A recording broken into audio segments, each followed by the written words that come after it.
Guys, so this will be a lot shorter than my last one, and thankfully my voice is now back from that rage.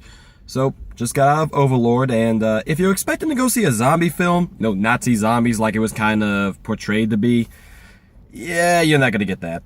Really, the zombies, and one, they're not even zombies really, even though the serum kind of does that, but two, it's more alluding to like a dark Captain America, if you think about it from the Nazis' perspective, when they were trying to build their own super soldier serum. Yeah, that's kind of like a side plot to this.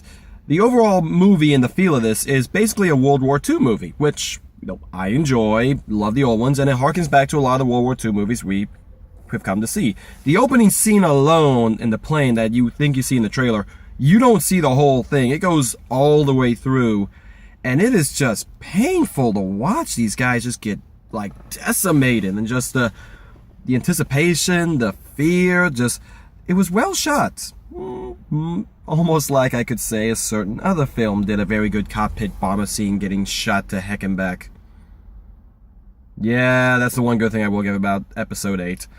But, to Overlord, it's basically what you get from your stereotypical World War II movie. Opens on D-Day, because everything's got to open on D-Day. They land in behind enemy lines to destroy a radio tower so they can get air support, which actually did happen. A lot of the guys got dropped behind, and not a lot of them ended up where they were supposed to.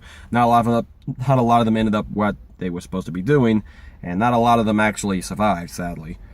They were the unsung heroes of D-Day, sadly. Everyone, on the beaches of Normandy and everything, they dealt with a lot, but if it wasn't for these brave men who went above and beyond, they wouldn't have gotten that far. And the movie really stresses this, that, look, we're about maybe 20 guys at best in the beginning.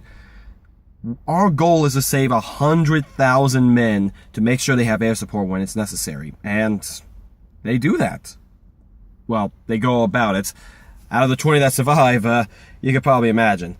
But the characters you got are pretty enjoyable. The fight scenes they have are actually spot on. And there's a really good scene that harkens back to Saving Private Ryan, 2 scenes in particular.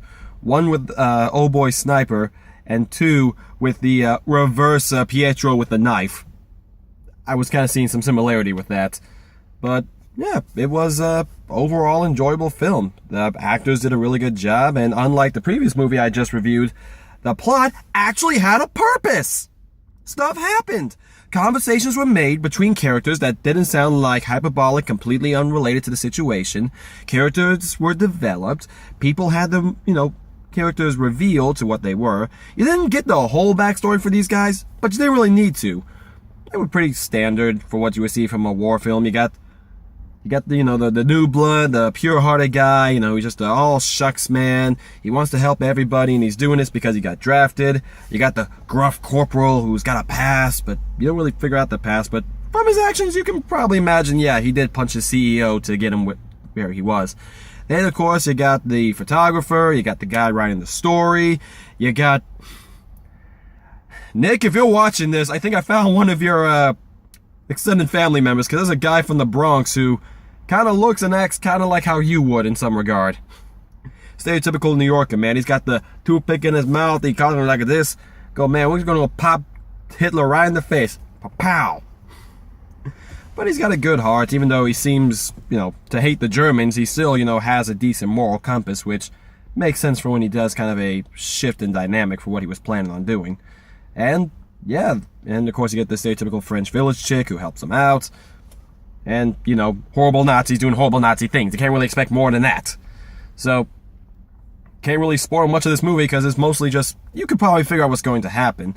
But the scenes they show are really nice, and I will admit the side plot with the zombies and the serum kind of detracts a lot from what they're doing. But if you can look past it and enjoy the World War II flick for what you got, it's enjoyable. And the final fight scenes are actually really good when it finally comes to a head. So, it takes it a bit away from what I think would have been a really good World War II film. Just take out the zombies, just blow up the tower. That's all you needed, and have them try to maybe find a way through. Maybe they are doing like human experimentation, but it's not working. It's just them being horrible human beings. You don't need these superpowers. Honestly, if you did that, you would have had a superb World War II film, because the Nazis were that horrible. They were doing human experimentation.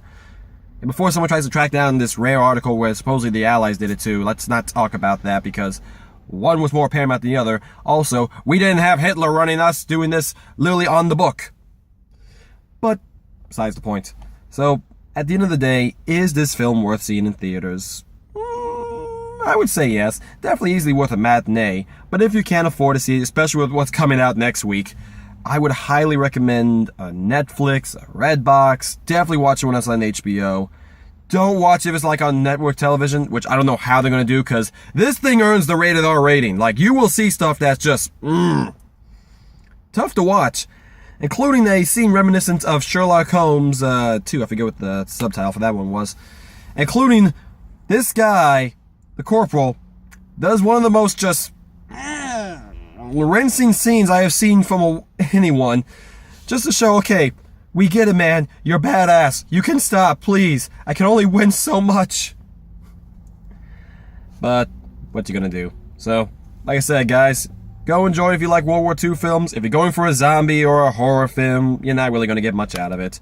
If the zombie stuff is really gonna be a deal breaker for you, I understand, and fair enough. If you can't do that, fine, there's other good World War II movies to watch. I personally recommend Fury. Good tank movie. Very rare to see that in this day and age. Also has Shia LaBeouf actually being good in the film. And Shane from The Walking Dead. I think Matt Damon was in it too. Don't quote me on that, but I think it was Matt Damon. But other movies. Anyway, guys, like I said, next week it's going to be a big one. We got Creed 2 coming out. We got Wreck-It Ralph. And then we got Robin Hood. So it's going to be a pretty busy week. I'll try to get as many as I can, especially, matinees, which are really nice. Seriously, guys, like $5.25 to go see movies. I definitely recommend it, especially good for Overlord. This would be a good, just matinee see. Anyway, though, guys, I'm going to ramble here. So, anyway, as always, I'm Kevin Riley, signing off, and I'll see you all next time. Later.